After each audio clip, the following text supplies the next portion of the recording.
Hello, नमस्ते, सत श्री अकाल एंड अस्सलाम वालेकुम मेरे सभी भारतीय प्यारे नागरिकों। मैं आज आपके लिए जिस टॉपिक को लेकर आई हूँ वो बहुत अहम है, ख़ास तौर से उन लोगों के लिए जो मासूम हैं, जिन्होंने कभी कोई गुनाह किया ही नहीं या जिनसे कभी कोई ऐसी गलती हुई नहीं कि उनके पीछे कोई पुलिस लग जाए या उनके पीछे कोई झूठा केस लगे। अगर फिर भी ऐसा हो जाए तो हम आज बात करेंगे आपको वो सच्चाई बताने की कि जिसमें हर आदमी को उसके जानने का हक है, और आप पर अगर झूठा केस लगा दिया जाए तो जो हमारे नए कानून हैं जैसे कि बीएनएस, बीएनएसएस और सुप्रीम कोर्ट आपके साथ ऐसी सिचुएशंस में वो क्या कहते हैं।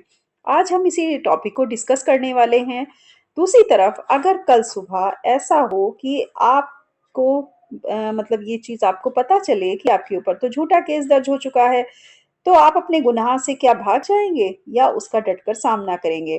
ज़ाहिर-सी बात है, अगर किसी भी मासूम इंसान के ऊपर उसके ऊपर झूठा केस लादा जाएगा तो उसका डटकर सामना करेगा, भागेगा नहीं और साथ ही उस कानून को जानने की कोशिश करेगा जो उसे उस झूठे केस से बचा सके। तो झूठा केस एक मासूम इंसान की ज़िंदगी को बर्बाद भी कर सकता है, इसलिए ज़रूरी है कि अपने कानून को समझिए, अपनी जो है आपके जो अधिकार हैं, जो हमें बीएनएस, बीएनएसएस के थ्रू मिले हुए हैं, उसके अकॉर्डिंग हमें कौन-कौन सी चीज़ें हैं जिससे हम झूठे केस से अपने को बचा सकते हैं। तो चलिए शुरू करते हैं। वीडियो हमारा अंत तक देखिएगा और ये जानकारी आपके लिए, आपके परिवार के लिए बहुत ज़रूरी है ताकि आप अपनी ज़िंदगी को पूरी आज़ादी के साथ जी सकें। तो स्टार्ट करते हैं हम। ये चैनल जिसका नाम है कानून ज़िंदगी आप लोग देख रहे हैं, एक आम आदमी के लोगों को कानून समझाने के लिए इस चैनल की शुरुआत हुई है। और अब मैं शुरू कर रही हूँ आपका वो टॉपिक जिसके ऊपर हमने ये वीडियो बनाई है। टॉपिक झूठा केस लग जाए तो कैसे बचें। हमें देखना होगा कि अगर झूठे केस में कोई हमें फंसाता है तो हमें किस तरह से अपने को बचाना है। नए कानून क्या कहते हैं इस पे, ये देखिए हमने पिक भी इसीलिए डाली है ताकि आपको इंटरेस्ट आए। किस तरह से एक मासूम इंसान को एक गिल्ट फील कराया जाता है अगर उसके ऊपर झूठा केस लाद दिया जाए। नए कानून हमारा बीएनएस, बीएनएसएस और सुप्रीम कोर्ट के निर्देशों के अनुसार फर्स्ट ऑफ ऑल तो सबसे पहले किसी भी मुश्किल का सामना घबराहट से नहीं होता। तो घबराए नहीं बल्कि कानून को जाने। भारतीय न्याय संहिता बीएनएस और भारतीय नागरिक सुरक्षा संहिता बीएनएसएस के अनुसार हर आदमी निर्दोष माना जाता है जब तक कि उसके ऊपर दोष आरोपित ना हो जाए, यानी जब तक उसका कोई वो कसूर साबित ना हो जाए। झूठा केस अपने आप में ही खुद एक अपराध है, एक क्राइम है। ओके, तो क्या करना है आपको? आपको ये करना है मेरे दोस्तों कि आपको बिल्कुल नहीं घबराना है, बस कानून को जानना है कि आपको कौन-कौन से ऐसे हमें लॉज़ प्रोवाइड कराए गए हैं, कौन से ऐसे कानून हैं हमारे पास में जिससे कि हम उस झूठे केस से बच सकते हैं। फर्स्ट ऑफ ऑल हमने आपको बताया घबराना नहीं है और अपने कानूनों को जानना है। सेकंड, एफआईआर की वैधता को जांचें। दूसरी चीज अब आपको देखना होगा कि क्या ये वैलिड एफआईआर है।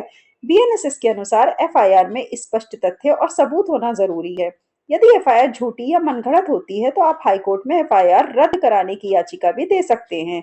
Supreme court state of Haryana versus bhajan Lal case में यही हुआ था कि झूठी एफआईआर और मनगढ़ंत रूप से उसके खिलाफ करा दी गई थी। फिर वो हाई कोर्ट में गए और वहां जाकर के उन्होंने उस झूठी एफआईआर को रद्द कराने की एप्लीकेशन डाली या रिट दायर की। तो इस तरह से हम एफआईआर की वैधता को जांचें। अगर स्पष्ट सबूत नहीं है, लॉजिकल जो हमारे फैक्ट्स हैं वो नहीं है मौजूद, तो कोई भी आपके ऊपर झूठा केस नहीं लाद सकता। नंबर थर्ड पर सबसे नंबर थर्ड पर जो जरूरी बात आती है वो है फौरन जमानत लेने की सोचें, तुरंत जमानत लें। बीएनएस, बीएनएसएस के तहत गैर गंभीर मामलों में अग्रिम जमानत एंटीसिपेटरी बेल का अधिकार है। सुप्रीम कोर्ट ने कहा है कि गिरफ्तारी अंतिम विकल्प नहीं होनी चाहिए। ठीक है, यानी ऐसा नहीं होना चाहिए कि गिरफ्तारी होना बहुत ज़रूरी है तो फ़ौरन सबसे पहले आप ज़मानत करा लें। अगर ऐसा कुछ है उसके बाद आप उस केस को झूठा साबित करें। नंबर 4, सबूत इकट्ठे करें और अपने पक्ष के सारे सबूत आपको इकट्ठे करने होंगे क्योंकि अब दायित्व आपके ऊपर आ जाता है अपने को मासूम साबित करने का। तो सबूत इकट्ठे करें, कॉल रिकॉर्ड, चैट, सीसीटीवी, दस्तावेज, गवाह, ये सब झूठे केस को कमज़ोर करते हैं। डिजिटल सबूत अब कानूनी रूप से मजबूत माने जाते हैं, तो अगर ऐसे सबूत आपके पास मौजूद हैं तो आप बिल्कुल दिखाएं और उन सबूतों को के आधार पर आप उस एफआईआर या उस झूठे केस को गलत साबित कर दें और अपने को फेयर उस झूठे केस से बाहर निकाल ले जा सकते हैं। तो दूसरी चौथी चीज हम बात कर रहे हैं सबूत को इकट्ठा करने की। तो चौथा काम आपको करना है कि सबूत इकट्ठे करने हैं अपने फेवर में। नंबर 5, झूठा केस करने वाले पर कार्रवाई करें। जिसने ऐसा किया आपके साथ, आपको परेशान कर दिया, आपके ऊपर झूठा केस लाद दिया, आप इतना ज़्यादा फ्रस्ट्रेट हो गए कि आप मतलब एकदम से देखा जाए तो चक्कर काट के थक गए हैं, पुलिस, थाना, कचहरी इन सब चीज़ों के, तो उसे छोड़े नहीं, उसके ऊपर कानूनी कार्रवाई ज़रूर करें ताकि वो ज़िंदगी में कभी ऐसा काम किसी दूसरे के साथ भी ना करे। तो बीएनएस की धारा झूठा साक्ष्य, झूठी शिकायत के तहत झूठा केस दर्ज कराने वाले पर भी केस किया जा सकता है। ठीक है? तो आपको क्या करना है? पांचवा काम, जब आप उस केस से बरी हो जाएं, यानी कि आपका उस केस के अंदर कोई लेना देना ना हो, आप साबित हो जाए कि आपके ऊपर झूठा केस लादा गया है, तो जिसने भी वो झूठा केस आपके ऊपर किया है उसको आप क्या करेंगे? उसके ऊपर कानूनी कार्रवाई जरूर करें, उसके खिलाफ शिकायत करें कि इसने मेरे ऊपर झूठा केस लाद करके मुझे डिफेम किया या मेरे मान को हानि पहुंचाई, मुझे अपमानित करने की कोशिश की समाज में। तो इस तरह से आप इस कानून का सहारा ले सकते हैं। 6 पॉइंट पर आते हैं कि अच्छे वकील की सलाह लें। कानूनी नोटिस, लिखित जवाब और सही रणनीति से झूठी केस से बचाव संभव है। तो अच्छे वकील से सलाह लें, कानूनी नोटिस, लिखित जवाब, आप एप्लीकेशन दे करके टेक्स्ट फॉर्म में सही स्ट्रेटजी अपना करके झूठे केस से अपने को बचा सकते हैं।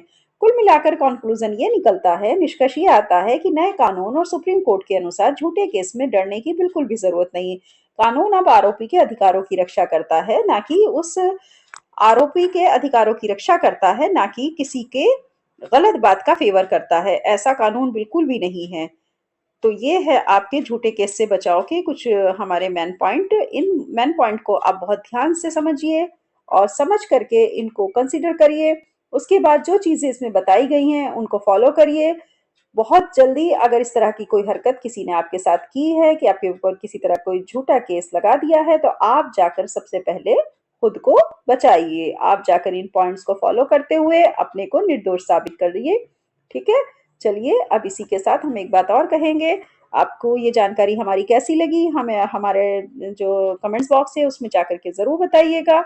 आपको हमारी ये वीडियोस कैसी लगी है और साथ ही आपको कानून ज़िंदगी चैनल से कितनी हेल्प मिली है, ये भी हमें ज़रूर बताइएगा। इसी के साथ अब हम यही कहेंगे, चैनल को ज़्यादा से ज़्यादा लाइक, सब्सक्राइब, शेयर करिए। हम जुड़ना चाहते हैं कानून के थ्रू एक आम ज़िंदगी से। हम चाहते हैं कि जो आम लोग हैं, वो कानून को समझें, वो कानून को जानें और कानून को समझने और जानने के साथ ही वो अपने अधिकारों को भी समझें, क्योंकि वो हमारे भारत के नागरिक हैं। उनके लिए उनका हक है कि वो इस बात को जाने कि उन्हें कौन-कौन से राइट्स हमारे संविधान ने दिए हैं, हमारे बीएनएस ने दिए हैं या सुप्रीम कोर्ट इन पर क्या कहता है। ओके? इसी के साथ आप अपना ख्याल रखिएगा। अब वीडियो को हम यहीं ख़त्म करते हैं। नेक्स्ट वीडियो में फिर मिलेंगे एक अच्छे नए टॉपिक के साथ जो आपको ज़रूर पसंद आने वाला है। जाने से पहले चैनल को लाइक, सब्सक्राइब, शेयर करिए। Okay, bye bye.